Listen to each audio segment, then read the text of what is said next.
Hi hello ಎಲ್ಲರಿಗೂ ನಮಸ್ಕಾರ. ನಾನು ನಿಮ್ಮ ಅನಾಮಿಕಾ ಅನು. ಅಭಿವ್ಯಕ್ತಿ ಕಥಾಲೋಕಕ್ಕೆ ಸ್ವಾಗತ. ಇನ್ನು ಯಾರೆಲ್ಲ ಈ ಚಾನಲ್ಗೆ ಸಬ್ಸ್ಕ್ರೈಬ್ ಆಗಿಲ್ಲ, ದಯವಿಟ್ಟು ಸಬ್ಸ್ಕ್ರೈಬ್ ಮಾಡಿಕೊಂಡು ಪ್ರೋತ್ಸಾಹ ನೀಡಿ. ಇಲ್ಲಿ ಪ್ರಸಾರವಾಗುವ ಕಥೆಗಳನ್ನು ಕೇಳಿ ನಿಮಗೆ ಇಷ್ಟವಾದರೆ ಲೈಕ್ ಕೊಟ್ಟು ಕಮೆಂಟ್ ಮಾಡಿ, ಹೆಚ್ಚು ಹೆಚ್ಚು ಶೇರ್ ಮಾಡುವುದರ ಮೂಲಕ ನಮಗೆ ಮತ್ತಷ್ಟು ಪ್ರೋತ್ಸಾಹ ನೀಡೋದನ್ನು ಮರಿಬೇಡಿ. ಪ್ರೀತಿಗಾಗಿ ಕಥೆಯ 35ನೇ ಅಧ್ಯಾಯವನ್ನು ನೀವೆಲ್ಲರೂ ಕೇಳಿ ಆನಂದಿಸಿದ್ದೀರಾ ಅಂತ ಭಾವಿಸ್ತೇನೆ. ಹಾಗಾದರೆ 36ನೇ ಅಧ್ಯಾಯವನ್ನು ಶುರು ಮಾಡೋಣ. ಅಂಶಿಕಾ ಆಫೀಸ್ನಿಂದ ಕ್ಯಾಬ್ ಬಂದಿದ್ದನ್ನು ನೋಡಿದ ಅನು, ಪರವಾಗಿಲ್ಲ, ಅಂಶು ಆಫೀಸ್ನಲ್ಲಿ ಒಳ್ಳೆ ಫೆಸಿಲಿಟೀಸ್ ಇದ್ದಾವೆ ಎಂದುಕೊಳ್ಳುತ್ತಾ ತನ್ನ ಆಫೀಸ್ ಬ್ಯಾಗ್ ತೆಗೆದುಕೊಂಡು ಮನೆಯನ್ನು ಲಾಕ್ ಮಾಡಿ ಅನು ಕೂಡ ಹೊರಟಳು. ಸಾಹೇಬರು ಏನು ಮಾಡ್ತಿದ್ದಾರೆ ಕೇಳೋಣ ಎಂದು ಪೃಥ್ವಿಗೆ ಫೋನ್ ಮಾಡಿದ್ದಳು. ಶಾಪಲ್ಲಿ ಐಟಮ್ಸ್ ಜೋಡಿಸುತ್ತಿದ್ದ ಪೃಥ್ವಿ ಕಾಲ್ ರಿಸೀವ್ ಮಾಡಿ, ಸದ್ಯ ಇವತ್ತಾದರೂ ತಾನಾಗೆ ಫೋನ್ ಮಾಡೋ ಮನಸ್ಸು ಮಾಡಿದ್ಯಲ್ಲ ಅನು, ಸೂರ್ಯ ಇವತ್ತು ಪೂರ್ವದಲ್ಲೇ ಹುಟ್ಟಿದಂತಾನೆ ಎಂದು ನಕ್ಕ ಪೃಥ್ವಿ ಸುಮ್ಮನೆ ಇರ್ತೀಯಾ, ಏನೋ ಮಾತಾಡಬೇಕು ಅನ್ನಿಸ್ತು, ಅದಕ್ಕೆ ಕಾಲ್ ಮಾಡಿದೆ. ಅದು ಅಲ್ಲದೆ ಒಬ್ಬಳೇ ನಡ್ಕೊಂಡು ಹೋಗ್ತಿದ್ನಾ, ಬೋರ್ ಆಗ್ತಿತ್ತು, ಅದಕ್ಕೆ ಸಾಹೇಬರು ಕಂಪ್ನಿ ಕೊಡ್ತಾರೇನೋ ಅಂತ ಮಾಡಿದ್ನಪ್ಪ. ಬ್ಯುಸಿ ಇದೆಯಾ ಎಂದಳು ಅನು. ಬ್ಯುಸಿ ಏನಿಲ್ಲ ಹೇಳು, ನೀನು ಫೋನ್ ಮಾಡೋದೇ ಅಪರೂಪ, ನಾವು ಯಾವಾಗಲೂ ಫ್ರೀನೇ ಎಂದ ಪೃಥ್ವಿ ಅಂಗಡಿಯ ಹುಡುಗನಿಗೆ ಐಟಮ್ಸ್ ಜೋಡಿಸಲು ಹೇಳಿ ತಾನು ಬಂದು ಕೂರುತ್ತಾ. ಏನು ಮಾಡ್ತಿದ್ಯಾ, ತಿಂಡಿ ಮಾಡಿದ್ಯಾ, ಅಪ್ಪ ಅಮ್ಮ ಎಲ್ಲರೂ ಹೇಗಿದ್ದಾರೆ ಎಂದಳು ಅನು. ಟೈಮ್ ಆಯ್ತಲ್ವಾ, ಶಾಪ್ ಓಪನ್ ಮಾಡಿದ್ದೆ, ತಿಂಡಿ ಮನೇಲಿ ಮಾಡ್ಕೊಂಡು ಬಂದೆ, ಎಲ್ಲರೂ ಚೆನ್ನಾಗಿದ್ದೀವಿ, ನೀವಿಬ್ಬರು ಹೇಗಿದ್ದೀರಾ? ಅದು ಸರಿ, ಒಬ್ಬಳೇ ನಡ್ಕೊಂಡು ಹೋಗ್ತಿದ್ದೀನಿ ಅಂತಿದೀಯಾ, ಅವಳೆಲ್ಲಿ ಬಾಯ್ ಬಡ್ಕಿ ಅಂದ ತಂಗಿಯನ್ನು ವಿಚಾರಿಸುತ್ತಾ. ಅಂಶು ತುಂಬ ಲಕ್ಕಿ ಪೃಥ್ವಿ, ನಾವು ಮಾತ್ರ ಅಲ್ಲ, ಆ ದೇವ್ರು ಕೂಡ ಅವಳು ಕಷ್ಟಪಡೋದನ್ನು ಸಹಿಸಲ್ಲ. ಅವಳಿಗೆ ಆಫೀಸಿಂದಾನೇ ಪಿಕಪ್ ಮತ್ತು ಡ್ರಾಪ್ಗೆ ಬಸ್ ಫೆಸಿಲಿಟಿ ಇದೆ, ಚೆನ್ನಾಗಿದೆ ಅಲ್ಲ, ಒಳ್ಳೆ ಪ್ಲ್ಯಾನ್ ಮಾಡಿದ್ದಾರೆ ಆಫೀಸ್ನಲ್ಲಿ ಎಂದಳು ಅನು. ಓಹ್ ನೈಸ್ ಅನು, ಇವಳಿಗೆ ಮೊದಲೇ ಬಸ್ಸಲ್ಲಿ ಓಡಾಡೋದು ಕಷ್ಟ ಆಗ್ತಿತ್ತು, ನಾನೇ ಇನ್ನೊಂದು 10 ಡೇಸ್ನಲ್ಲಿ ಸ್ಕೂಟಿ ಕೊಡಿಸೋ ಪ್ಲ್ಯಾನ್ ಮಾಡಿದ್ದೆ. ಈ ವಿಷಯವಾಗಿ ಅನಿಕೇತ್ ಹತ್ರ ಕೂಡ ಮಾತಾಡಿದ್ದೆ, ಅವನು ನೋಡಿರ್ತೀನಿ ಮಗ, ನೀನು ಬಂದ ಕೂಡಲೇ ಕೊಡಿಸೋಣ ಅಂತ ಅಂದಿದ್ದ ಎಂದ ಪೃಥ್ವಿ. ಈಗ ಅದೆಲ್ಲ ಯಾಕೆ ಪೃಥ್ವಿ, ನಿಮಗೆ ಸಾಕಷ್ಟು ಪ್ರಾಬ್ಲಮ್ಸ್ ಇದ್ದಾವೆ, ಅದನ್ನೆಲ್ಲ ಮೊದಲು ಸಾಲ್ವ್ ಮಾಡ್ಕೊಳ್ಳಿ, ಆಮೇಲೆ ನೋಡ್ಕೊಳ್ಳೋಣ. ಈಗ ಹೇಗಿದ್ದರೂ ಅಂಶು ಬಸ್ಸಲ್ಲೇ ಓಡಾಡ್ತಾಳಲ್ವಾ ಅಂದಳು ಅನು. ಅಂಶು ಓಡಾಡಲ್ಲ ಸರಿ, ಆದರೆ ನಿನಗೂ ಪ್ರಾಬ್ಲಮ್ ಆಗುತ್ತೆ ಅಲ್ವಾ, ಸದ್ಯಕ್ಕೆ ಹೊಸದೇನು ಬೇಡ, ಮನೇಲೇ ಇದೆಯಲ್ಲ ಅದನ್ನೇ ತೊಗೊಂಡು ಬರ್ತೀನಿ, ನೆಕ್ಸ್ಟ್ ಟೈಮ್ ಬರುವಾಗ ಎಮರ್ಜೆನ್ಸಿಗೆ ನಿಮಗೆ ಬೇಕಾಗತ್ತೆ ಅಂದ ಪೃಥ್ವಿ. ಸರಿ ಹಾಗೆ ಮಾಡಿ, ಮತ್ತೆ ಏನು ಸಮಾಚಾರ ಪೃಥ್ವಿ ಎಂದಳು ಅನು. ಹೇಳನು, ನನಗೆ ನಿಮ್ಮನ್ನು ನೋಡಬೇಕು ಅನ್ನಿಸ್ತಿದೆ, ಬರೋಣ ಅಂದರೆ ಇಲ್ಲಿ ಕೆಲಸಗಳು ಜಾಸ್ತಿ ಎಂದು ಬೇಜಾರು ಮಾಡಿಕೊಂಡ ಪೃಥ್ವಿ. ನಾವಿಬ್ಬರು ಕಾಂಟ್ಯಾಕ್ಟ್ನಲ್ಲಿದ್ದು ದಿನಾ ಫೋನಲ್ಲಿ ಮಾತಾಡಿದರೂ ಕೂಡ ಒಬ್ರಿಗೊಬ್ರು ಎಷ್ಟು ಮಿಸ್ ಮಾಡ್ಕೋತೀವಿ. ಇನ್ನು ಪಾಪ ಅಂಶು, ಅವ್ರು ಯಾರು ಅನ್ನೋದು ತಿಳಿದೇ ಪ್ರೀತಿ ಮಾಡಿದ್ಲು, ಅವಳು ಎಷ್ಟು ಮಿಸ್ ಮಾಡ್ಕೋತಿದ್ಲೋ ಏನೋ. ಅವಳ ಮನಸ್ಥಿತಿ ನನಗೀಗ ಅರ್ಥ ಆಗ್ತಿದೆ. ಹೇಗೋ ಅವ್ರು ಯಾರು ಎಲ್ಲಿದ್ದಾರೆ ಅನ್ನೋದು ಇವಳಿಗೆ ಹೇಗೋ ಗೊತ್ತಾಗಿದೆ, ಅದೇ ಸಂತೋಷ. ಆದರೆ ದೀಪು ಬ್ರೋ ಪರಿಸ್ಥಿತಿ ಪಾಪ, ನೆನಪು ಮಾಡಿಕೊಂಡ್ರೆ ಬೇಜಾರಾಗತ್ತೆ. ಎಲ್ಲರನ್ನು ನಗಿಸ್ತಾ ಖುಷಿಯಾಗಿರೋ ಜೀವ ಅದು, ಅವರಿಗೆ ಮನಸ್ಸಿನಲ್ಲಿ ಅವ್ರ ಹುಡುಗಿ ಸಿಗಲಿಲ್ಲ ಅನ್ನೋ ನೋವು ಕಾಡ್ತಿದೆ ಎಂದು ಯೋಚನೆಯಲ್ಲಿ ಇದ್ದಳು. ಲೈನಲ್ಲಿ ಪೃಥ್ವಿ ಇರೋದನ್ನು ಸಹ ಮರೆತು, ಹಲೋ ಮೇಡಮ್, ಎಲ್ಲಿ ಕಳೆದು ಹೋದ್ರಿ, ಏನಾಯಿತು, ಏನು ಇಮ್ಯಾಜಿನೇಷನಲ್ಲಿ ಡ್ಯುಯೆಟ್ ಸಾಂಗಿಗೆ ಹೋದ್ರಾ ಎಂದ ಪೃಥ್ವಿ ಕಿಟಲೆ ಮಾಡುತ್ತಾ. ಅದು ಬೇರೆ ಮಾಡೋ ಕೆಲಸ ತುಂಬ ಇದ್ದಾವೆ, ಅದರಲ್ಲಿ ನಿಮ್ಮ ಜೊತೆ ಡ್ಯುಯೆಟ್ ಹಾಡೋಕ್ಕೆ ಟೈಮ್ ಎಲ್ಲಿ ಅಂದಳು ಅನು. ಈ ಸಂಡೇ ಬಂದಾಗ ಡ್ಯುಯೆಟ್ ಹಾಡೋಕ್ಕೆ ಕರ್ಕೊಂಡು ಹೋಗೋದು ಪಕ್ಕ, ನೋಡ್ತಿರು ಎಂದ. ಸಂಡೇ ನಿಮ್ಮ ತಂಗಿಗೂ ಆಫೀಸ್ ರಜೆ ಅನ್ನೋದು ಮರ್ತು ಹೋಗಿರೋ ಆಗಿದೆ ಅಲ್ವಾ ಬಾಸ್ ಎಂದಳು ನಗುತ್ತಾ. ಅವಳಿಗೆ ತಿನ್ನೋಕೆ 2 ಪ್ಯಾಕೆಟ್ ಲೇಸು, ಚಿಪ್ಸು ಮತ್ತು 1/2 ಲೀಟರ್ ಜ್ಯೂಸ್ ಕೊಟ್ಟರೆ ಸಾಕು, ತಿಂಡಿ ಪೋತಿ, ನಾವಿಬ್ಬರು ಬರೋವರೆಗೂ ತಿಂದ್ಕೊಂಡು ಕೂತಿರ್ತಾಳೆ. ಅವಳಿಗೆ ಸಿಗೋ ಹುಡುಗ ಅಡುಗೆ ಭಟ್ಟನೇ ಆಗಿರ್ಬೇಕು ನೋಡು ಎಂದ ನಕ್ಕ ಪೃಥ್ವಿ. ಅಂಶು ಪ್ರೀತಿಸ್ತಾ ಇರೋ ವಿಷಯ ಪೃಥ್ವಿಗೆ ಹೇಳೋದಾ ಎಂದ್ಕೊಂಡವಳು.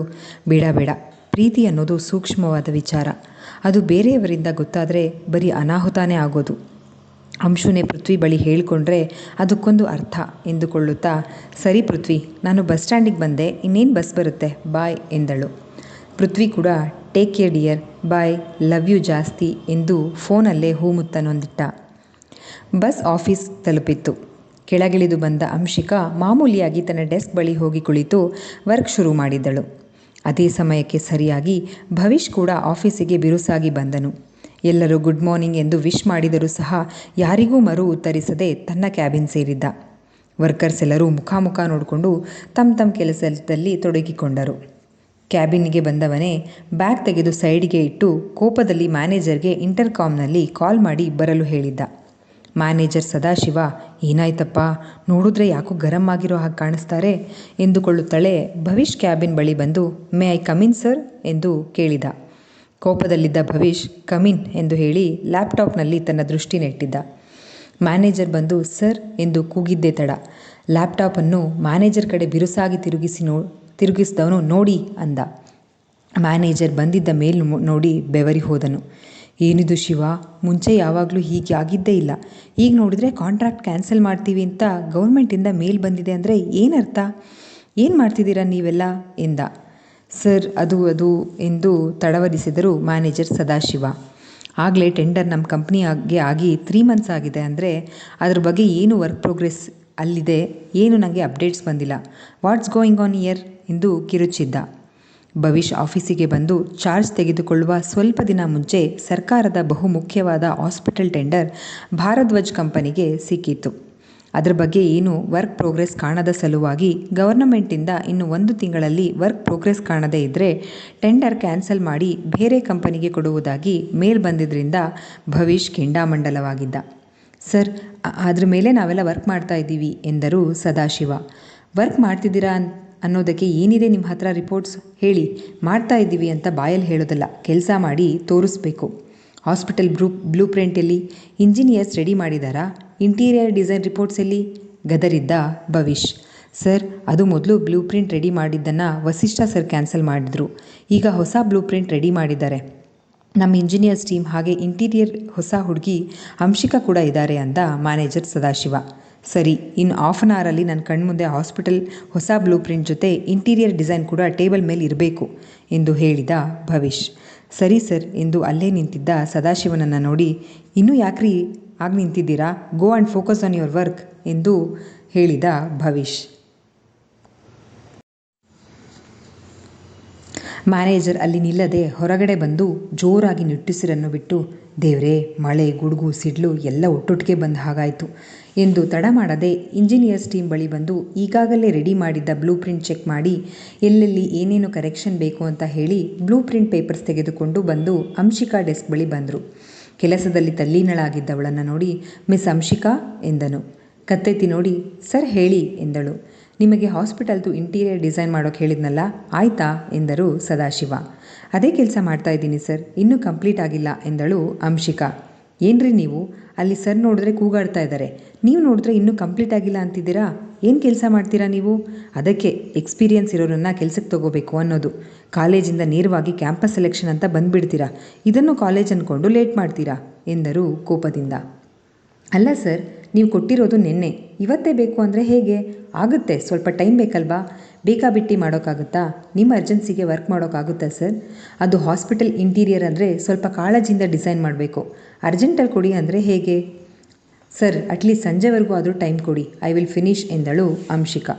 ನೋಡಮ್ಮ, ನೀನು ಸಂಜೆವರೆಗೂ ಟೈಮ್ ತೊಗೋತೀಯೋ ಇಲ್ಲ ಒಂದಿನ ಟೈಮ್ ತೊಗೋತೀಯೋ, ಅದೇನೇ ಇದ್ದರೂ ಸರ್ ಹತ್ರ ಮಾತಾಡಿ ಟೈಮ್ ತೊಗೋ, ಇದರಲ್ಲಿ ನಾನೇನೂ ಮಾಡೋಕ್ಕಾಗಲ್ಲ ಎಂದು ರೆಡಿ ಇದ್ದ ಬ್ಲೂ ಪ್ರಿಂಟ್ ಪೇಪರ್ಸ್ ಮಾತ್ರ ತೆಗೆದುಕೊಂಡು ಹೋಗಿ ಭವಿಷ್ ಟೇಬಲ್ ಮೇಲೆ ಇಟ್ಟು, ಸರ್ ಚೆಕ್ ಮಾಡಿ, ಏನಾದರೂ ಕರೆಕ್ಷನ್ಸ್ ಬೇಕಾದರೆ ಹೇಳಿ ಎಂದು ಅಲ್ಲಿಂದ ಬಂದರು Sadashiva. Bhavish project work late ಆಗಿದ್ದಕ್ಕೆ ಅಪಾಲಜಿ ಮೇಲ್ ಪ್ರಿಪೇರ್ ಮಾಡಿದ್ದ. ಕ್ಯಾಬಿನ್ ಡೋರ್ ನಾಕ್ ಮಾಡಿ ಮೇ ಐ ಕಮಿನ್ ಸರ್ ಎಂದಳು ಅಂಶಿಕಾ. ಡೋರ್ ಬಡಿದ ಶಬ್ದಕ್ಕೆ ತುಸು ಕಿರಿಕಿರಿಯಾಗಿ ಜೋರಾಗಿಯೇ ಎಸ್ ಕಮಿನ್ ಎಂದನು. ಅವನು ದೃಷ್ಟಿ ಲ್ಯಾಪ್ಟಾಪ್ ಮೇಲೆಯೇ ಇತ್ತು. ಅವನು ಅಷ್ಟು ಜೋರಾಗಿ ಹೇಳಿದ್ದು ನೋಡಿ ಮೊದಲ ಬಾರಿಗೆ ಭವಿಷ್ ಅಷ್ಟು ಕೋಪದಲ್ಲಿ ಕಿರ್ಚಿದ್ದು ಕೇಳಿ ಅಲ್ಲೇ ನಿಂತಳು ಅಂಶಿಕಾ. ಅಷ್ಟೊತ್ತಾದರೂ ಯಾರೂ ಒಳಗೆ ಬರದೇ ಇದ್ದದನ್ನು ನೋಡಿ, ಯಾರದು, ಒಳಗೆ ಬನ್ನಿ ಎಂದು ಅಸಹನೆಯಿಂದಲೇ ಕರೆದನು. ಅಂಶಿಕಾ ನಿಧಾನವಾಗಿ ಡೋರ್ ಪುಷ್ ಮಾಡಿಕೊಂಡು ಒಳಗೆ ಬಂದು ನಿಂತಳು. ಲ್ಯಾಪ್ಟಾಪ್ನಲ್ಲಿ ಮುಳುಗಿ ಹೋಗಿದ್ದವನು ಕತ್ತೆತ್ತಿ ಸಹ ನೋಡಿದರೆ ಎಸ್ ಪ್ಲೀಸ್ ಎಂದನು. I am sorry sir, manager ನನಗೆ ನಿನ್ನೆ ಇಂಟೀರಿಯರ್ ಡಿಸೈನ್ ರೆಡಿ ಮಾಡೋಕ್ಕೆ ಹೇಳಿ ಇವತ್ತಾಗಲೇ ಬಂದು ರೆಡಿ ಆಗಿದ್ರೆ ಕೊಡಿ ಅಂತ ಕೇಳ್ತಿದ್ದಾರೆ. ಹಾಸ್ಪಿಟಲ್ ವರ್ಕ್ ಅಂದರೆ ಸ್ವಲ್ಪ ಕಾಳಜಿಯಿಂದ ಕೆಲಸ ಮಾಡಬೇಕಾಗತ್ತೆ. ಡಿಸೈನ್ ಕೂಡ ಅಷ್ಟೇ, ಸ್ವಲ್ಪ ಹೆಚ್ಚು ಕಡಿಮೆ ಆದರೂ ನಮ್ಮ ಕಂಪನಿ ರೆಪ್ಯುಟೇಷನ್ ಬಗ್ಗೆ ಬ್ಯಾಡ್ ಕಮೆಂಟ್ಸ್ ಬರುತ್ತೆ. ಸೊ ನನಗೆ ಸಂಜೆವರೆಗೂ ಸ್ವಲ್ಪ ಟೈಮ್ ಕೊಡಿ, ಡಿಸೈನ್ ರೆಡಿ ಮಾಡಿಕೊಡ್ತೀನಿ ಎಂದಳು ಒಂದೇ ಉಸಿರಲ್ಲಿ. ಎಲ್ಲಿ ಬೈತಾರೋ ಅನ್ನೋ ಭಯ ಕೂಡ ಇತ್ತು. ಅವಳ ಸಿಹಿಯಾದ ಧ್ವನಿ ಕೇಳಿ ಅವನ ಕಿವಿಗಳಿಗೆ ಸುಮಧುರ ಸಂಗೀತ ಕೇಳಿದಂತೆ ಹಿತವಾಗಿತ್ತು. ಆ ಹೃದಯ ಬಡಿತ ತಾಳ ತಪ್ಪಿ ಏರಿಳಿತ ಕಂಡು ಜೋರಾಗಿ ಬಡಿಯಲು ಶುರುವಿಟ್ಟುಕೊಂಡಿತು. ಅವನ ಮನಸ್ಸಲ್ಲಿ ಸುಪ್ತವಾಗಿ ಮಲಗಿದ್ದ ಭಾವನೆಗಳು ಮರುಜೀವ ಪಡೆದು ಮುಖದಲ್ಲಿ ಮಂದಹಾಸ ಮೂಡಿತು. ಒಮ್ಮೆಲೆ 1000 ವೋಲ್ಟ್ ಬಲ್ಬ್ ಆನ್ ಆದಂತೆ ಅವನ ಮುಖದಲ್ಲಿ ಬೆಳಕು ಚುಮ್ಮಿತು. ಖುಷಿಯಿಂದ ಅವಳೆಡೆಗೆ ತಿರುಗಿದ ಭವಿಷ್, ಮ್ಯಾನೇಜರ್ ನನಗೆ 2 ಡೇಸ್ ಮುಂಚೆನೇ ಕೊಟ್ಟಿದ್ರೆ ಇಷ್ಟೊತ್ತಿಗೆ ವರ್ಕ್ ಮುಗಿಸ್ತಾ ಇದ್ದೆ. Please sir, give some time ಅಂದಳು ಅಂಶಿಕಾ. ಅವಳನ್ನೇ ತದೇಕ ಚಿತ್ತದಿಂದ ನೋಡುತ್ತಿದ್ದ ಭವಿಷ್ಯಗೆ ಅವಳ ಮಾತುಗಳು ಯಾವುವು ಕಿವಿಗೆ ಬೀಳ್ತಾನೇ ಇರಲಿಲ್ಲ. ಇದೇನು, ಏನು ಹೇಳಿದ್ರು ಹೀಗೆ ನೋಡ್ತಾ ಕೂತಿದ್ದಾರಲ್ಲ ಎಂದು ಮನಸ್ಸಿನಲ್ಲೇ ಹೇಳ್ಕೊಳ್ತಾ ಸರ್ ಎಂದಳು ಜೋರಾಗಿ. ಅವಳ ಕೂಗಿಗೆ ವಾಸ್ತವಕ್ಕೆ ಬಂದ ಭವಿಷ್, ಮಿಸ್ ಅಂಶಿಕಾ, ಹೇಳಿ ಏನು ವಿಷಯ ಬಂದಿದ್ದು ಎಂದ ಚೇರ್ ಮೇಲೆ ಸರಿಯಾಗಿ ಕೂರುತ್ತಾ. ಅದೇ ಸರ್ ಹೇಳಿದ್ನಲ್ಲ, ಸಂಜೆವರೆಗೂ ಟೈಮ್ ಕೊಡಿ ಅಂತ, ಇಂಟೀರಿಯರ್ ಡಿಸೈನ್ ವಿಷಯ ಎಂದಳು ಅಂಶಿಕಾ. ಟೈಮ್ ತೊಗೊಳ್ಳಿ, ಪರವಾಗಿಲ್ಲ, ಆದರೆ ಡಿಸೈನ್ ಮಾತ್ರ ತುಂಬ ಯುನೀಕಾಗಿ ಚೆನ್ನಾಗಿರಬೇಕು ಆಯಿತಾ. ಸಂಜೆ ಆಗಲಿಲ್ಲ ಅಂದರೆ ಪರವಾಗಿಲ್ಲ, ನಾಳೆ ಬೆಳಗ್ಗೆನೇ ಕೊಡಿ. ಇನ್ಮೇಲೆ ಹೀಗೆಲ್ಲ ವರ್ಕ್ ಡಿಲೇ ಆಗಬಾರ್ದು ಎಂದ ಭವಿಷ್. ಸರಿ ಎಂದು ತಲೆ ಆಡಿಸಿ, ಈ ಮ್ಯಾನೇಜರ್ ಮಾಡಿದ ಅವಾಂತರ. ಮೊದಲೇ ಪ್ರಾಜೆಕ್ಟ್ ಡೀಟೇಲ್ಸ್ ಕೊಟ್ಟು ಪ್ರಿಪೇರ್ ಮಾಡಿ ಅಂದಿದ್ರೆ ಇಷ್ಟೊತ್ತಿಗೆ ಮಾಡಿಕೊಡ್ತಿದ್ದೆ. ಡಬ್ಬ ನನ್ನ ಮಗ, ಹುಡುಗಿರ ಹತ್ರ ಮಾತಾಡ್ಕೊಂಡು ನಿಂತ್ಕೊಳ್ಳೋದು ಬಿಟ್ಟು ಕೆಲಸ ಮಾಡಿದರೆ ಸರ್ ಇಷ್ಟೆಲ್ಲ ಕೋಪ ಮಾಡ್ಕೋತಾನೇ ಇರಲಿಲ್ಲ ಎಂದು ಮ್ಯಾನೇಜರ್ ಸದಾಶಿವನನ್ನು ಬೈದುಕೊಳ್ಳುತ್ತಾ ಭವಿಷ್ ಕ್ಯಾಬಿನ್ನಿಂದ ಆಚೆ ಬಂದಳು ಅಂಶಿಕಾ. ಅಲ್ಲೇ ಲೇಡಿ ಎಂಪ್ಲಾಯ್ ಒಬ್ಬರ ಬಳಿ ಮಾತನಾಡುತ್ತಾ ನಿಂತಿದ್ದ ಸದಾಶಿವ ಅಂಶಿಕಾ ಆಚೆ ಬಂದದ್ದು ನೋಡಿ ಅವಳ ಹತ್ರ ಬಂದು, ಆಯ್ತಾ ಮಂಗಳಾರತಿ, ನಾನು ಹೇಳ್ದೆ ತಾನೇ ಸರ್ ಕೋಪದಲ್ಲಿದ್ದಾರೆ ಅಂತ. ನೀನು ಅವ್ರ ಹತ್ರ ಟೈಮ್ ಕೇಳೋಕೆ ಹೋದೆ, ಕೊಡೋಕ್ಕಾಗಲ್ಲ ಅಂದರು ಅಲ್ವಾ ಎಂದ ನಗುತ್ತಾ. ಸರ್ ನನಗೆ ನಾಳೆವರೆಗೂ ಟೈಮ್ ಕೊಟ್ಟಿದ್ದಾರೆ, ನಾನು ನಿಧಾನ ಕೆಲಸ ಮುಗಿಸಿ ಸರ್ ಕಡೆನೇ ಕೊಡ್ತೀನಿ ಎಂದು ಅಂಶಿಕಾ ತನ್ನ ಡೆಸ್ಕ್ ಕಡೆ ಹೋಗಿ ಕೂತಳು. ಈ ಸರ್ ನನಗೆ ಆದರೆ ಬಾಯಿಗೆ ಬಂದ ಹಾಗೆ ಬೈದರು, ಅದೇನು ಮೋಡಿ ಮಾಡಿದ್ಲೋ ಏನೋ ಎಂದುಕೊಳ್ಳುತ್ತಾ ಮತ್ತೆ ಅದೇ ಲೇಡಿ ಬಳಿ ಹೋದ ಮ್ಯಾನೇಜರ್ ಸದಾಶಿವ. ಅಂಶಿಕಾ ತನ್ನ ವರ್ಕನ್ನು ಸಿನ್ಸಿಯರ್ ಆಗಿ ಮಾಡುತ್ತಾ ಇದ್ಲು. ಭವಿಷ್ ತನ್ನ ಕ್ಯಾಬಿನಿಂದ ಕಾಣುವ ಅವಳನ್ನೇ ನೋಡುತ್ತಾ, ಅದೇನು ಮ್ಯಾಜಿಕ್ ಮಾಡಿಟ್ಟಿದೀಯಾ ಅಂಶಿಕಾ, ನಿನ್ನ ಮಾತಲ್ಲಿ ಮತ್ತು ಆ ಕಣ್ಣಲ್ಲಿ, ಅಬ್ಬಾ ನೋಡಿದ ತಕ್ಷಣ ನನಗೆ ನಾನೇ ಕಳೆದು ಹೋಗಬೇಕು. ಓ ಮೈ ಗಾಡ್, ಒಳ್ಳೆ ಮ್ಯಾಗ್ನೆಟ್ ಥರ ಸೆಳೆಯುತ್ತೆ ಆ ಕಣ್ಣುಗಳು. ನೀನಿನ್ನೂ ಪಟಪಟನೆ ಮಾತಾಡೋದು ಅಂತೂ ಒಳ್ಳೆ ಮೆಲೋಡಿಯಸ್ ಸಾಂಗ್ ಕೇಳಿದ ಹಾಗೆ ಆಗ್ತಿತ್ತು. ಬೆಳಗ್ಗೆಯಿಂದ ಅದೆಷ್ಟು ಟೆನ್ಷನ್ನು, ಸ್ಟ್ರೆಸ್ ಇತ್ತು. ನಿನ್ನ ಆ ಒಂದು ನೋಟ ಮತ್ತು 4 ಮಾತುಗಳಿಂದ ಅದೆಲ್ಲ ಮಾಯವಾಗಿ ಹೋಯಿತು ನೋಡು. ಈಗ ಮನಸ್ಸು ಆ ಕಿರಿಕಿರಿ ಟೆನ್ಷನ್ ಇಲ್ಲದೆ ಸಮಾಧಾನವಾಗಿ ನಿನ್ನನ್ನೇ ನೋಡ್ತಾ ಇರಬೇಕು ಅಂತ ಹೇಳ್ತಿದೆ. ನಿನ್ನ ನೆನಪಿನಿಂದ ಆಚೆ ಬರಬೇಕು ಅಂತ ಏನೇನೋ ಸರ್ಕಸ್ ಮಾಡ್ತಾ ಇರೋ ನನಗೆ ಆ ವಿಧಿ ಪದೇ ಪದೇ ನಿನ್ನ ನೋಡಬೇಕು, ಮಾತಾಡಬೇಕು ಅನ್ನೋ ಹಾಗೆ ಮಾಡ್ತಿದೆ. ಇದು ಎಲ್ಲಿಗೆ ಹೋಗ್ಬಿಟ್ಟುತ್ತೋ ಏನೋ. ಭವಿಷ್, ನಿನ್ನ ಭವಿಷ್ಯ ಅಂಶಿಕಾನೇನಾ ಎಂದು ಯೋಚಿಸಿತ್ತು. ಇದ್ದವನನ್ನು ವಾಸ್ತವಕ್ಕೆ ತಂದಿತ್ತು ಟೇಬಲ್ ಮೇಲಿದ್ದ ಪ್ರಾಜೆಕ್ಟ್ನ ಬ್ಲೂ ಪ್ರಿಂಟ್ ಪೇಪರ್ಸ್. ಇಲ್ಲಿಗೆ ಈ ಸಂಚಿಕೆ ಮುಕ್ತಾಯವಾಯಿತು. ಈ ಸಂಚಿಕೆ ನಿಮ್ಮೆಲ್ಲರಿಗೂ ಇಷ್ಟವಾಗಿದೆ ಅಂತ ಭಾವಿಸ್ತೇನೆ. ದಯವಿಟ್ಟು ನಿಮ್ಮ ಅನಿಸಿಕೆ ಅಭಿಪ್ರಾಯಗಳನ್ನು ಕಮೆಂಟ್ ಸೆಕ್ಷನಲ್ಲಿ ಹಂಚ್ಕೊಳ್ಳೋದನ್ನು ಮರಿಬೇಡಿ. ಧನ್ಯವಾದಗಳು.